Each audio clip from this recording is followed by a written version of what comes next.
Hello, and welcome to the Vedic Conversation. In this second series, we've made some changes and are inviting guests to share their thoughts about a variety of topics.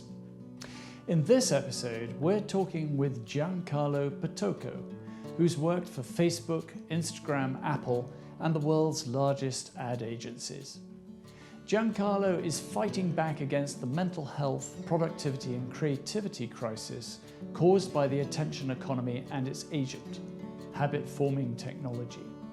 He founded Purposeful, a well-being practice teaching educators, companies, communities and individuals to renegotiate their relationships with the attention economy. I'm Anthony Thompson, a Vedic meditation teacher based in London, and I'm joined by my Vedic colleagues Derrick Yanford in New York and Rory Kinsella in Sydney. Sit back and let's dive into this fascinating conversation about how meditation helps solve the social dilemma.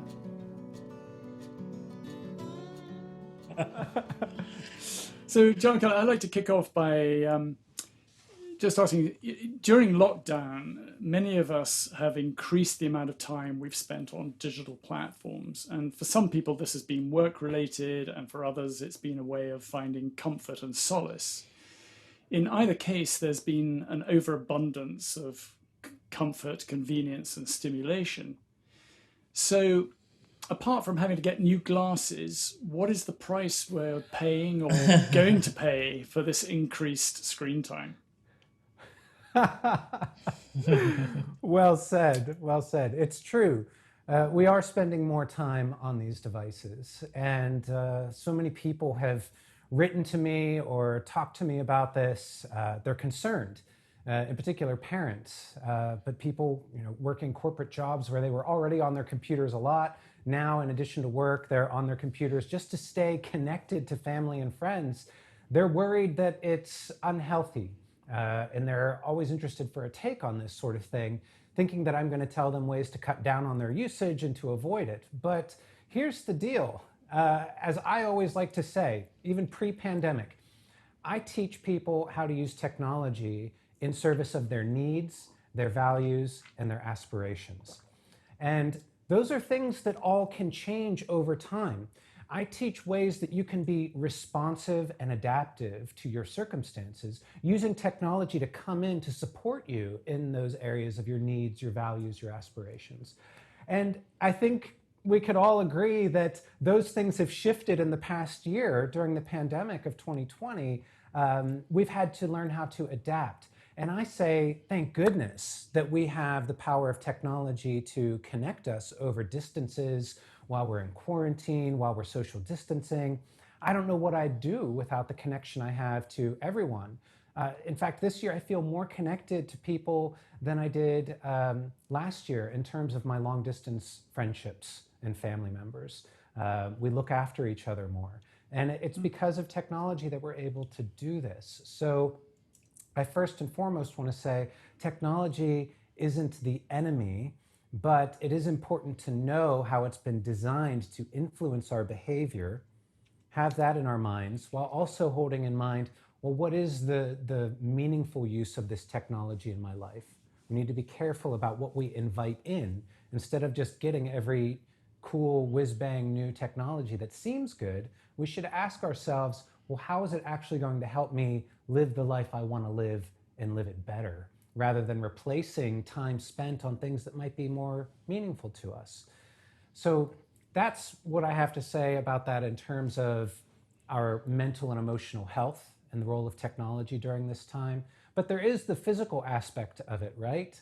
I know that I get Zoom fatigue, and I do try to find balance between how much time I spend just on the phone, voice chat with people versus video chat, because I find that having my eyes locked at a screen all day, like we're doing right now, makes me feel more tired at the end of the day than if I have my headphones in and I'm just talking to someone while I take a walk around the neighborhood.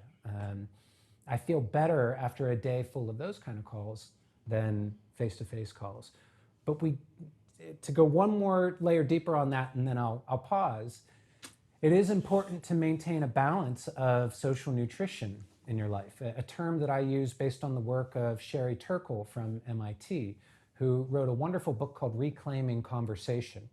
And what she writes about makes me think of social interaction as a form of psychological nutrition.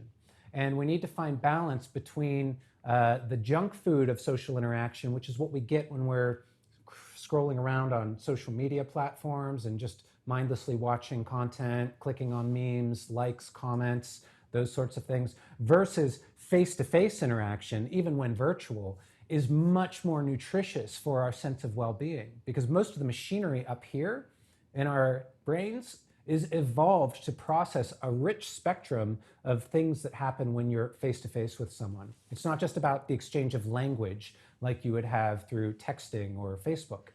It goes much further than that. Our brains are spending more energy processing gestures, facial expressions, even pheromones, physical touch, all those kinds of things that you get when you're in person with someone that you really can't replace through text messages or even phone calls. Strip away so much of that.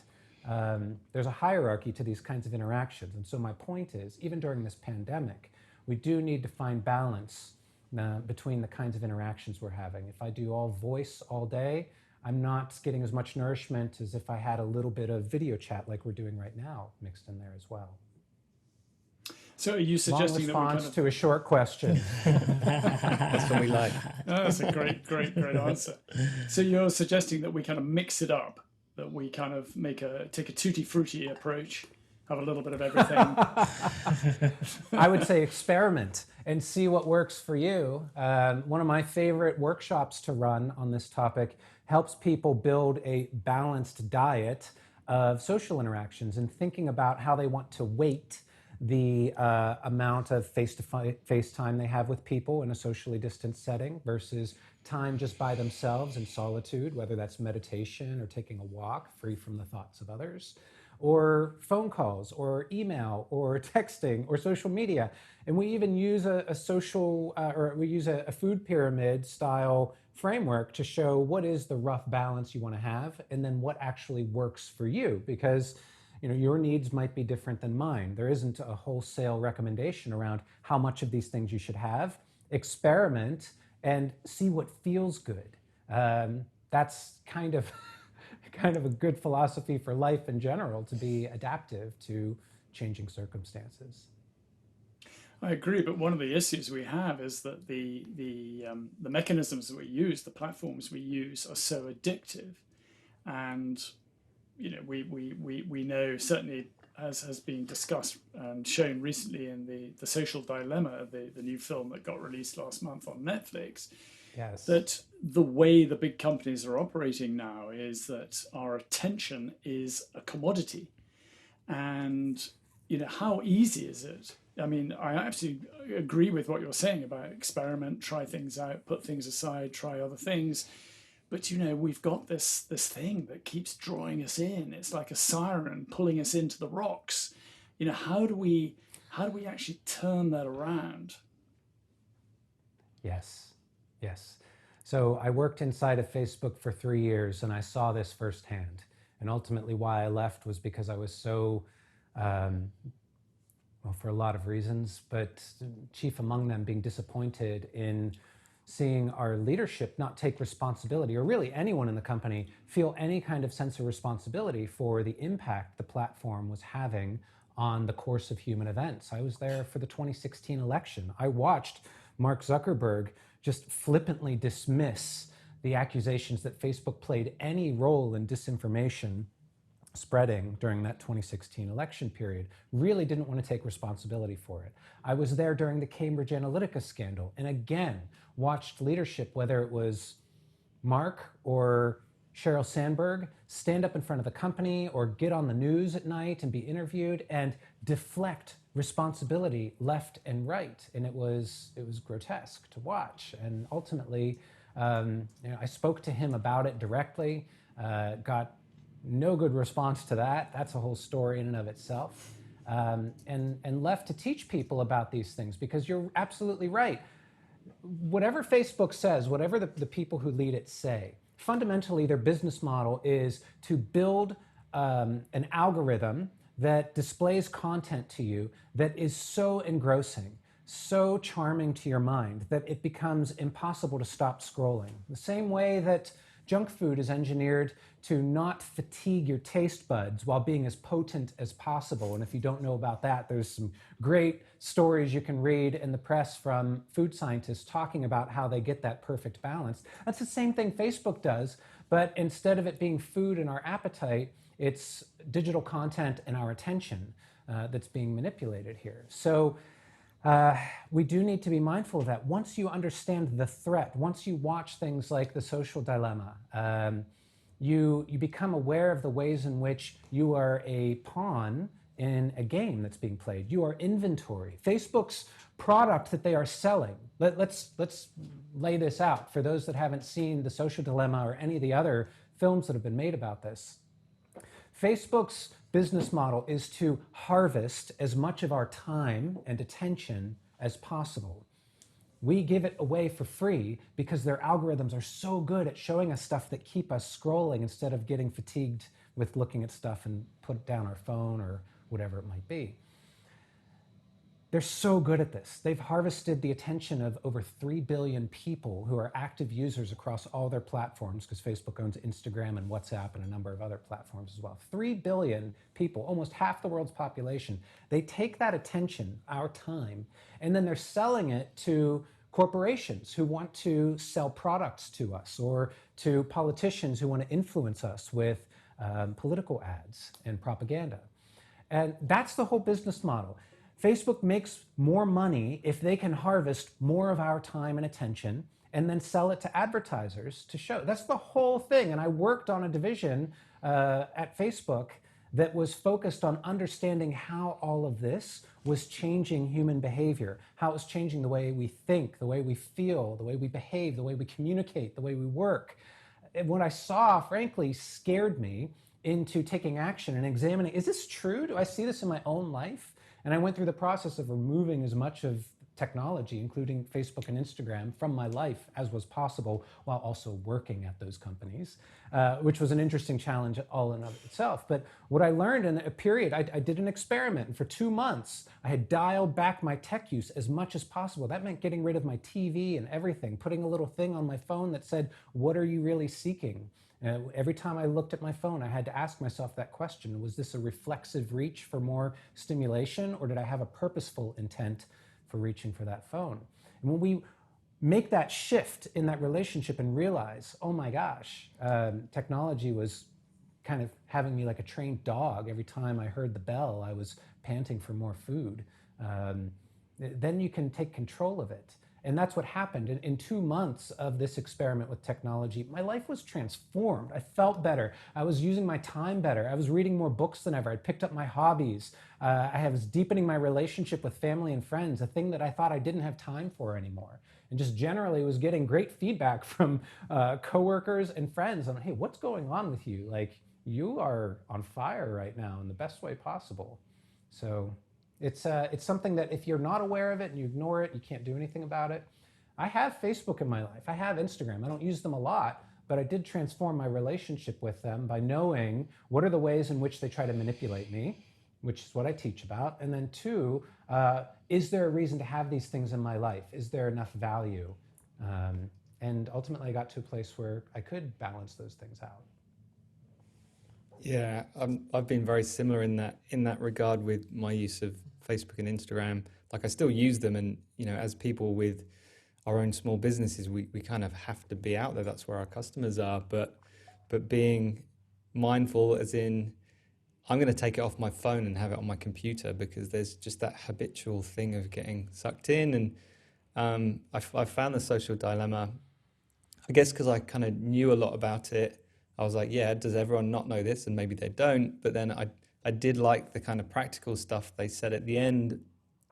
As you were saying there, turn off your notifications, which is such a simple one, because you can be doing whatever you want to be doing for half an hour, and then it's like, zing, zing, here's something that's going to be interesting to you. So, that was really important. So I love what you're saying about how, I guess, we all have our own responsibility in managing our own use, but then there's this other kind of aspect of do we get government to regulate them? How do we change that? And I guess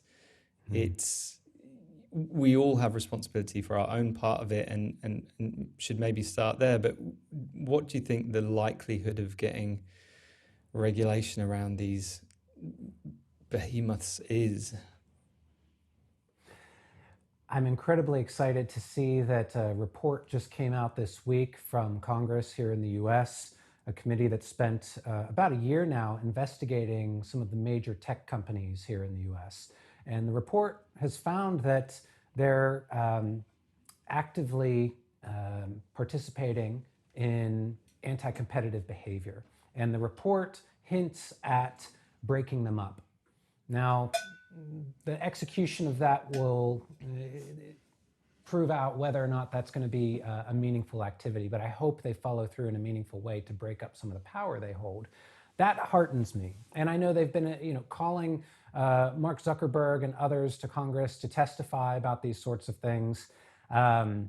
We'll see what happens with that. I don't want to wait for the government to do this for me. We have the power. So there's two sides of it, right? Like, we can wait for the government to try and catch up to technology. I don't know anyone who believes the government moves fast enough in any nation on this planet to keep up with the evolution of technology and how fast the great minds that are trying to solve these problems, build these businesses, move. They move fast, way faster than governments ever can. So government will always be playing catch up. And we watch these companies outsmart them left and right with new policies, new laws that go into effect. They find ways around it. Why do you think there are all those pop-ups on websites now that ask you to accept all cookies? That's getting around GDPR regulations that were instituted. They find ways around this. They're doing all the same stuff that GDPR was supposed to protect us against. All they did was put pop-ups on all these websites, and they keep doing the same old stuff they were doing before, for the most part. So we see that. I'm not super confident we're ever going to get to a place where government can completely protect us. It starts treading into the territory of protecting free speech and what can you say and do. And we're already treading into that territory in dangerous ways. So we could sit there and watch these documentaries and feel helpless about it, which I find a lot of people do, like whether it's Screenagers, which is about growing up in a tech-centric environment, what parents should know about that, or if it's these latest ones that have come out like The Social Dilemma. A lot of people write to me saying they feel helpless about it when they watch these things. I want to empower people to know, here's what you can do about this. You have the power to control what your attention goes to, but you have to also have in mind what kind of life you want to live. Your life is created based on the accumulation of how you spend each moment. And if you're not consciously authoring those moments and being present throughout the course of your life in these moments, when you look back on your life, you might not like what you see. This is one of the big shifts I try to help people make when I first meet them. They come to one of my sessions or we do some coaching or something. It's recognizing that your attention is the one power nature has given you for creating your life. What you choose to pay attention to becomes your life. It's like the needle or the stylus on a record player. Where you place it determines what music gets played. And if you're allowing the buzzes, the dings, the notifications, the email, the push notifications, all that stuff to lead you through your day, or if you're a busy executive with a calendar full of invitations of meetings back to back all day, you don't even know what they are, but you're just going to them, kind of mindlessly letting your computer tell you where your next meeting is and what to pay attention to. You are no longer the author of your own life. And that's how all these people who seem to be living like impressive lives and impressive careers, let's say, find themselves in their 30s, 40s, 50s, waking up unhappy, unfulfilled, because they've allowed everyone else around them and their devices to lead them by their noses, lead their attention through life. I tell people, you want to be the DJ.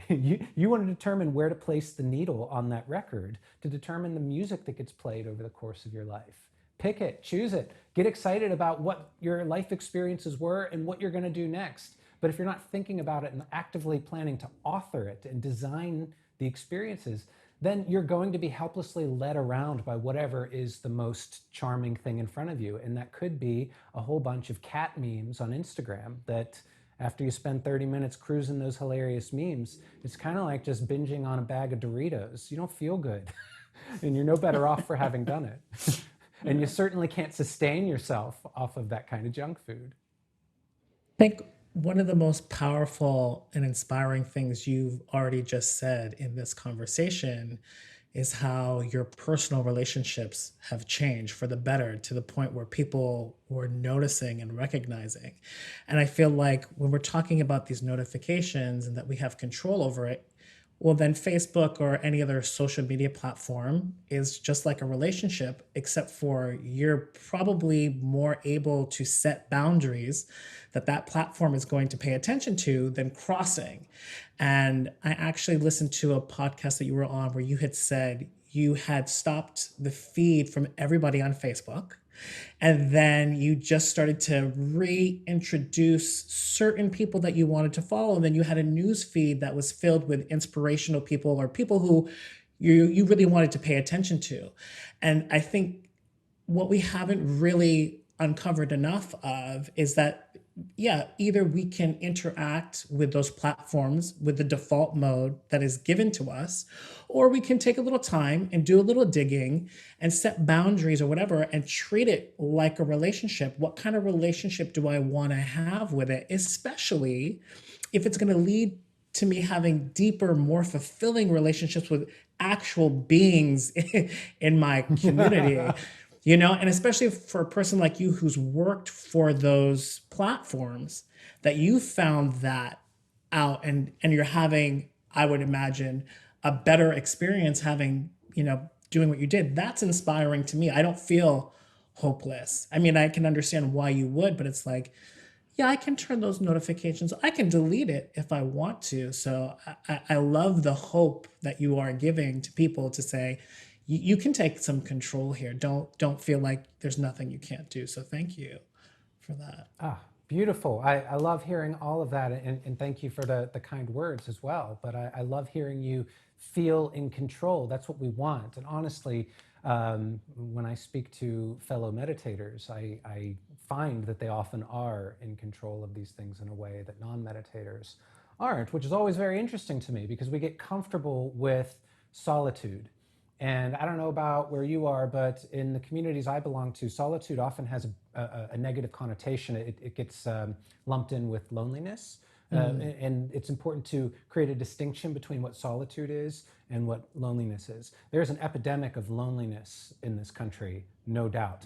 But solitude is different. Solitude is being free from the thoughts of others.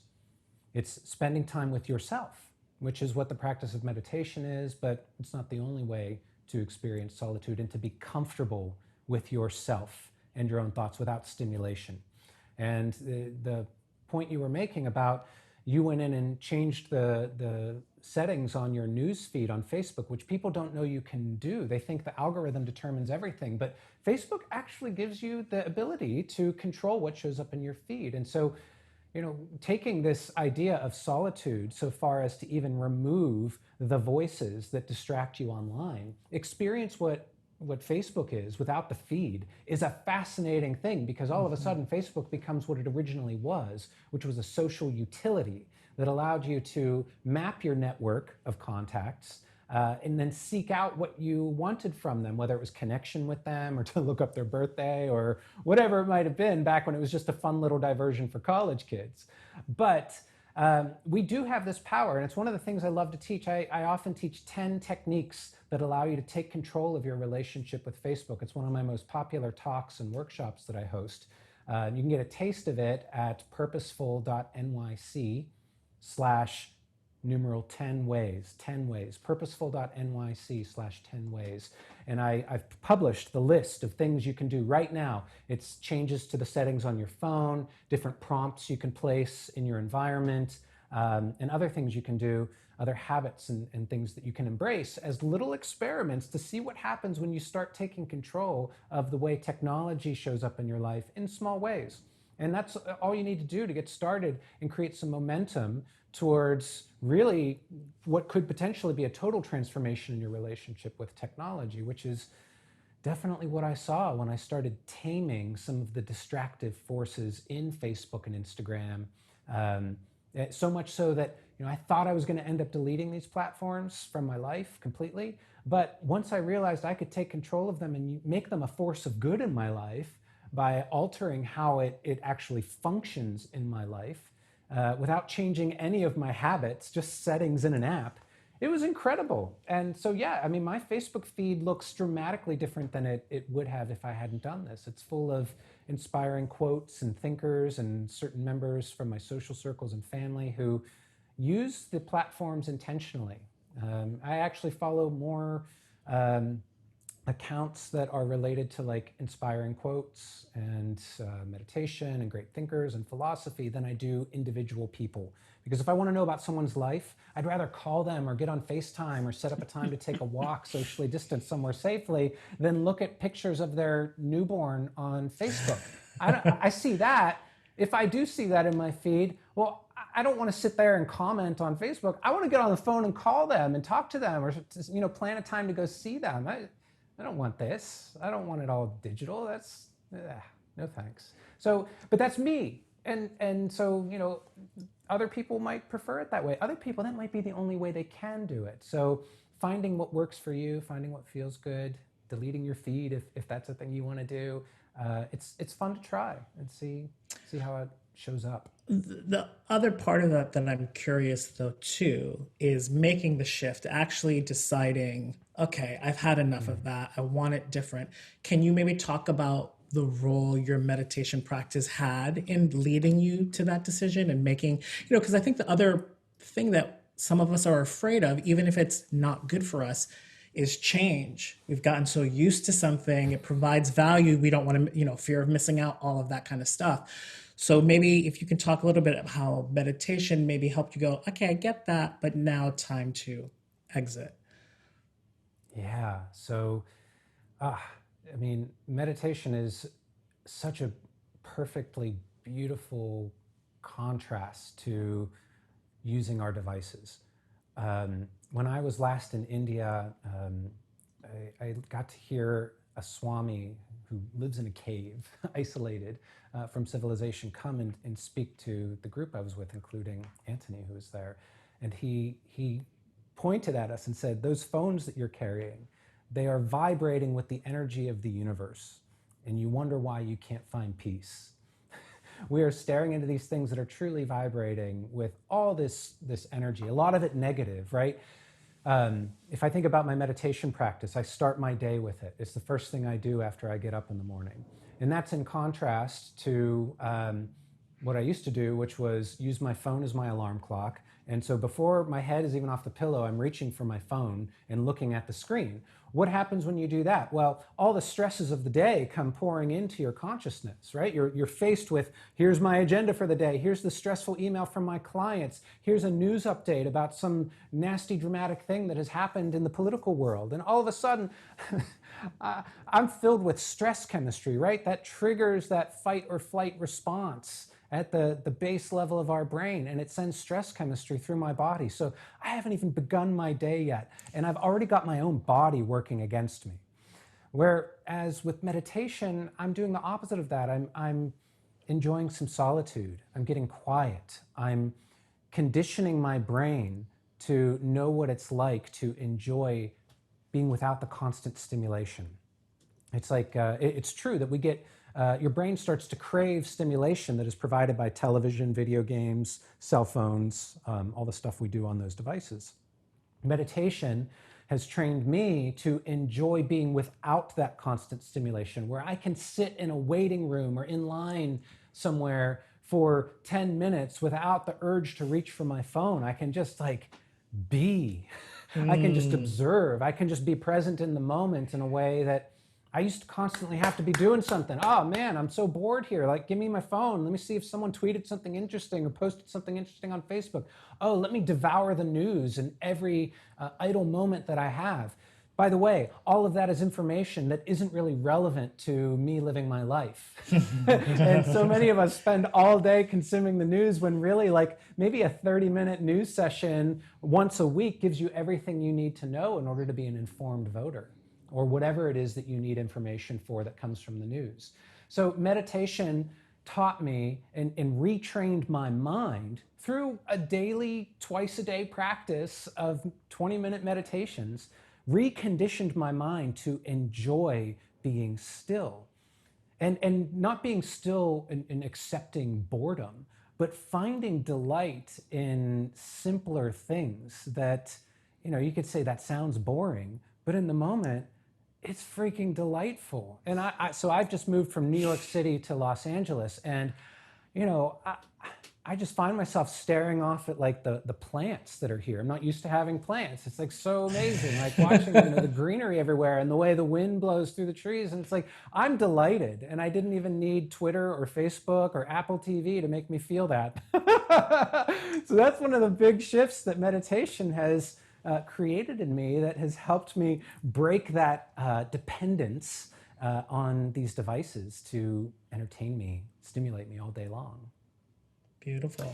I think that's such an encouraging way to speak to Vedic meditators who are perhaps thinking, well, how am I going to find that kind of moment when I can have the courage to turn things off or reset my devices.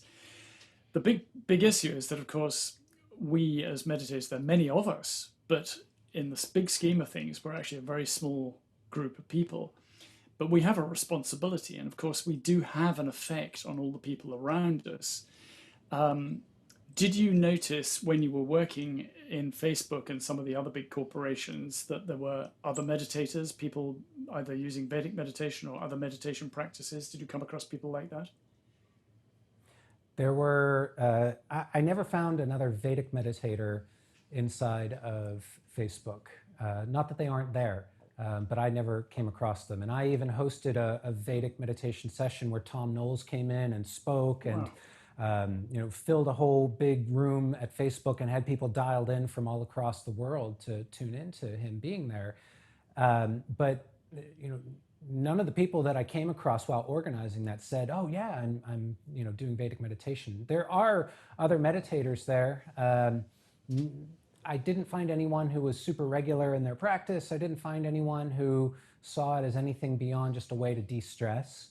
And I think that can be a very limiting view on what benefits you get from it. Absolutely. And as Tom Knowles likes to say, every technique of meditation is designed to give you exactly the results it says it will give you. But what I have appreciated about our practice is that it has so many more benefits than just de-stressing, although that is the one that people most commonly recognize, is this ability to be stable even in uncertain or turbulent situations. But I really was hoping we'd get a lot more Vedic meditators in at Facebook as a result of Tom being there. Yeah. I think, stress is sometimes the gateway into Vedic meditation. It's the first thing that people get attracted to. But just going back to your earlier points about how we can actually change the situation, when you were talking about governments examining this and trying to perhaps put in place some laws to change the way these companies work. And we also, as the consumers, have perhaps an obligation that we can take responsibility ourselves. But I'm just wondering also, given your personal experience and the social dilemma, but also this week there was a letter published by Ashok Chandwani, who is a Facebook employee, and he's resigned, and his letter was published. And he sort of also brings up the points that you've raised of being, frankly, disgusted by the organization, the management's approach to this. Do you think that actually the change is going to come from the people who work within? That instead of government coming in from outside, from us, us as the consumers, we can only do a certain amount, but it's actually the people who work in the organization.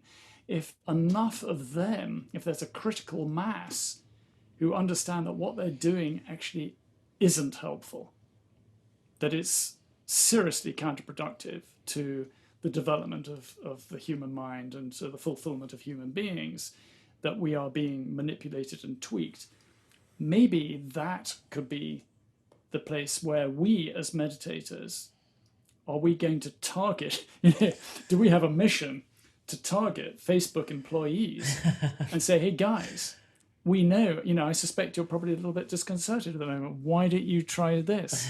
And why don't we start a movement from within? Because so often the change coming from within is so much more powerful than the pressure coming from without. Go and get your old job back.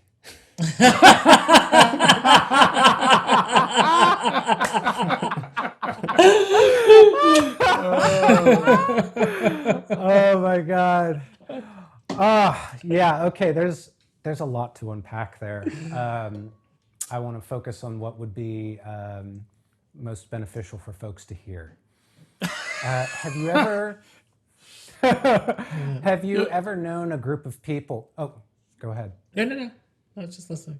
Have you ever known a group of people who maybe follow a certain politician with almost a religious fervor, where no matter what evidence is brought forth that says this person is actually like a con man or con woman who is just lying all the time and is actually destroying the thing that you most care about? Have you ever known a group of people that when faced with that evidence would choose to believe that the person that they believe in is just the only source of truth? Have you ever seen a situation like that in the world? Maybe that's happening like right now, where no matter what happens, if the person they believe in says, those are all lies, they believe it and want to believe it and can't wait to. Have you ever heard of anything like that? So I have. I've seen it. I've seen it in multiple places. There's the one that's in the news. I guarantee if you turn on the news right now, you will see some evidence of it reported in on television or print or whatever the heck you read. You'll see it. I've seen all of that before. And it wasn't in the political field. It was inside the halls of Facebook. And the same religious fervor and the response of, well, we'll see what Mark and Cheryl have to say about this news that we influenced the election, or we'll see about this controversy or this awful thing that people are saying we did. And watch them masterfully put forth a narrative that paints us in the best light possible, us being Facebook, and shoots down all the naysayers outside. It's truly an art form, and they have it down in a way where, I know one other person who in this world who is also masterful at that, and watching them work is very impressive and very scary. What do we do about that? Should we target Facebook employees to become Vedic meditators? Absolutely we should. Absolutely we should. We should be targeting anyone who's in a position to help influence the major movements that are happening in this world at a government or cultural level. The leaders, the people that have the power to create some change because they're actually pulling the levers, turning the dials. If we can reach them, we absolutely should. In all fields, not even just Facebook, although in social media and technology, it goes much further than that. But yes, we should be targeting them. We need more meditators inside of these kinds of companies. We need more meditators inside of Silicon Valley, and to go a step beyond that, not just meditators, but people who are willing to go through the process of correcting mistaken intellect and choosing to be a witness of themselves experiencing propaganda and all the forces of cultural indoctrination that color our view of the world. It's not enough just to meditate. Meditation's great, and some people have these amazing breakthroughs where they're able to cognize insights that come from the ancient Vedas that help you see more clearly what's actually happening in the world and what people's different biases and influences are, persuasions are. We need that too. We need people willing to unlearn all the cultural indoctrination that has made them blind to what their own role is in this world through their jobs. I saw a lot of very happy, well-fed, well-paid, comfortable people inside that company that didn't want bad news about the effect their work was having on the world, because it meant that they might be earning all these comforts and this wealth and all this delicious food off of behavior they might not be proud of when they look back on their lives. If there's a way to wake people up to that, I don't know a better way than Vedic meditation and studying the knowledge behind it, thousands of years old, that helps us. It doesn't tell us how to think, it tells us how to see clearly. It's an agnostic body of knowledge that helps you just have the clearest lens possible for what's happening. I love that. If we get more people doing that, amen, Jai Guru Deva.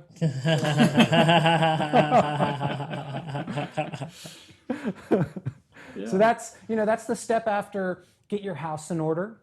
So, start meditating, break your addiction to all things, including devices and media stimulation, whatever form that comes in for you.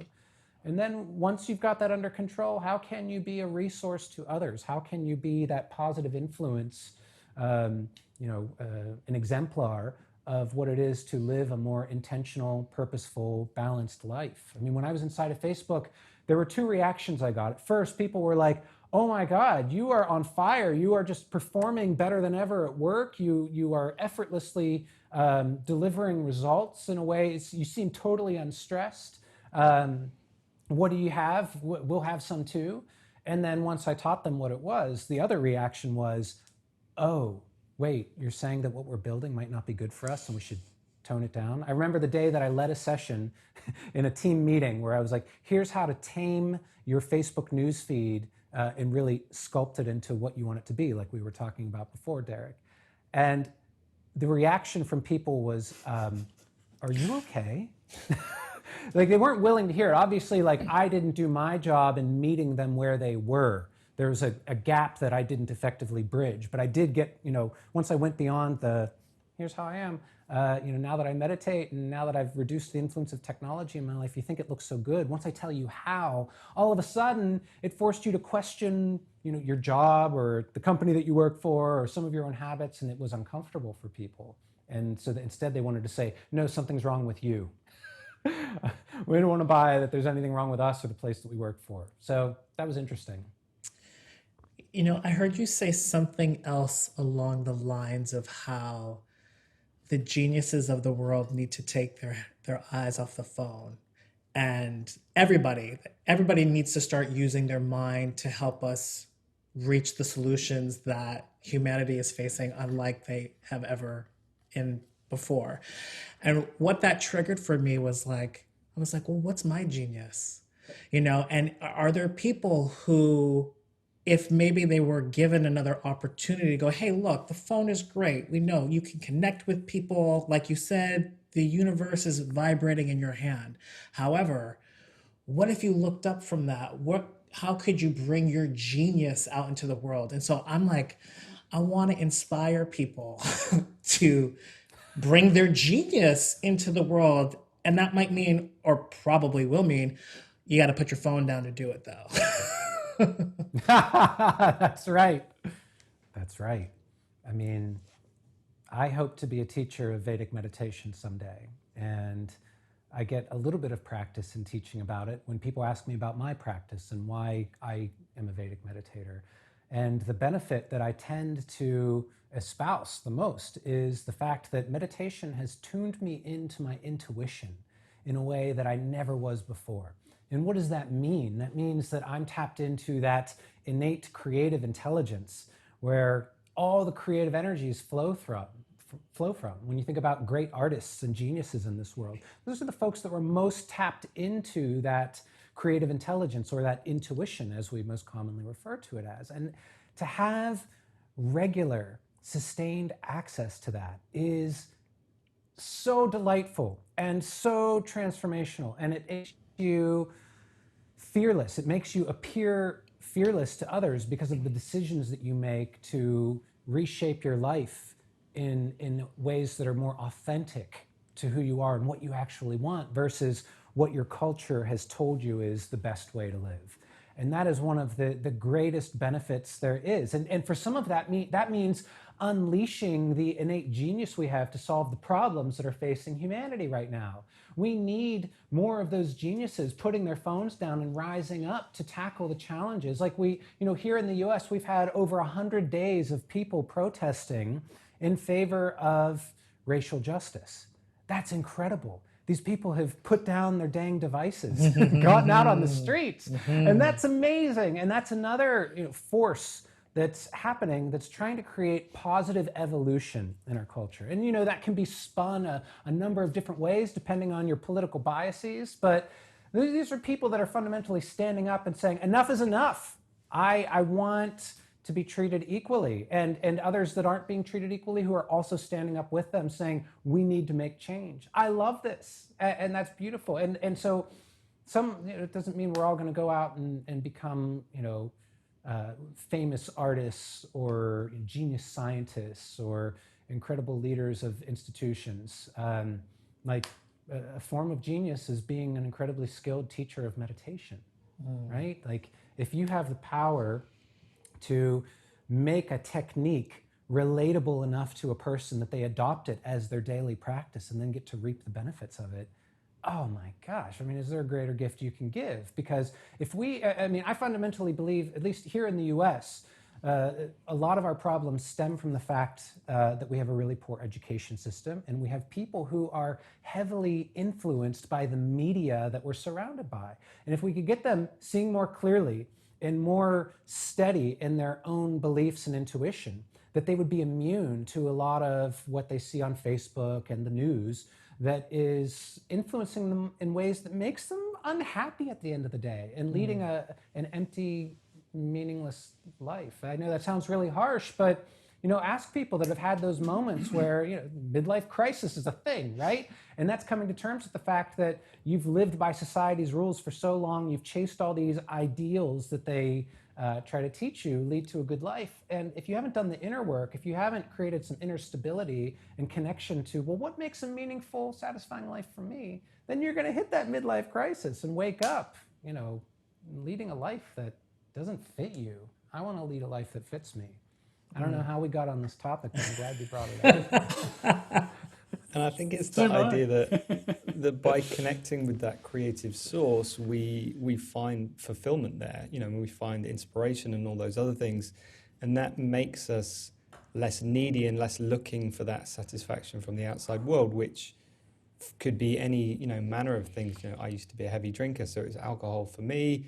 We're talking about social media here. That's looking for that kind of dopamine hit in the outside world. So rather than it being necessarily a case of getting the clarity and then saying no, is this natural quality of I am satisfied on the inside, so I naturally look less at my phone and I naturally want that kind of nasty stimulation of news, or I want that bad news because it connects with my bad feelings inside. We have less of that. So I always like to stress to people that it's this natural process where they won't have to go, oh no, I'm eating bad food, I'm going to have to change that. It's like you will naturally change that by connecting. And I think it's important to always stress how simple this is. Like it's not like we're thinking through all these aspects. It just happens naturally by removing these external influences, saying, I'm closing my eyes, I'm not taking in any more information. Like you said, it's the opposite of the news feed. It's like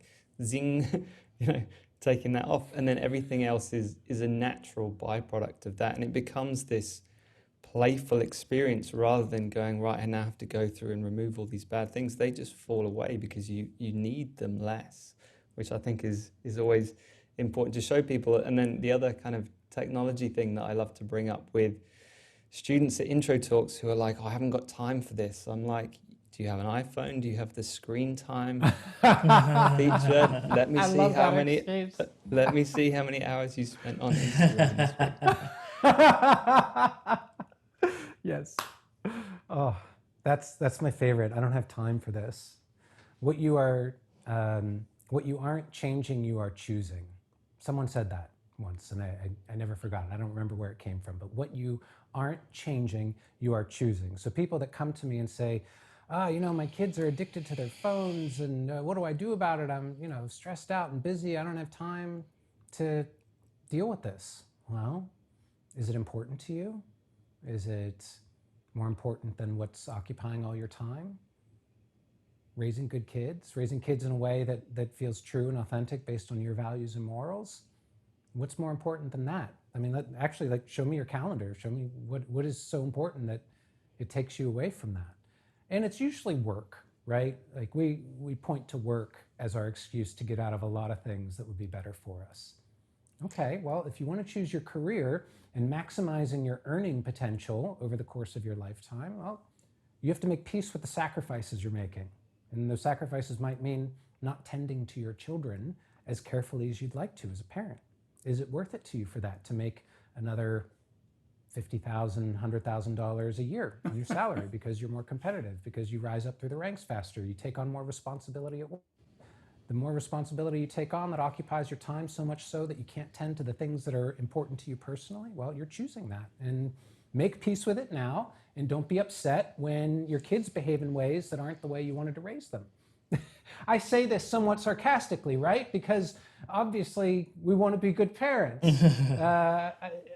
But maybe some people have different priorities. And if they can make peace with the fact that there's a trade-off there, great. And this is true on all levels. I pick parents because that's who most often brings that complaint to me. They're usually executives at companies trying to raise kids, but letting other people dictate their agenda. I go into companies and I teach them how to reclaim their agendas, both so that they can have a personal life, but also so they can do their best work instead of being monopolized by meetings that half the time they tell me they don't even know why they're in these meetings and don't contribute much anyway. This is another form of allowing others to influence the course of our lives and not being authors, not having agency over the life we're creating. How we spend our time is a reflection of our reverence for life. So, got to get right with that.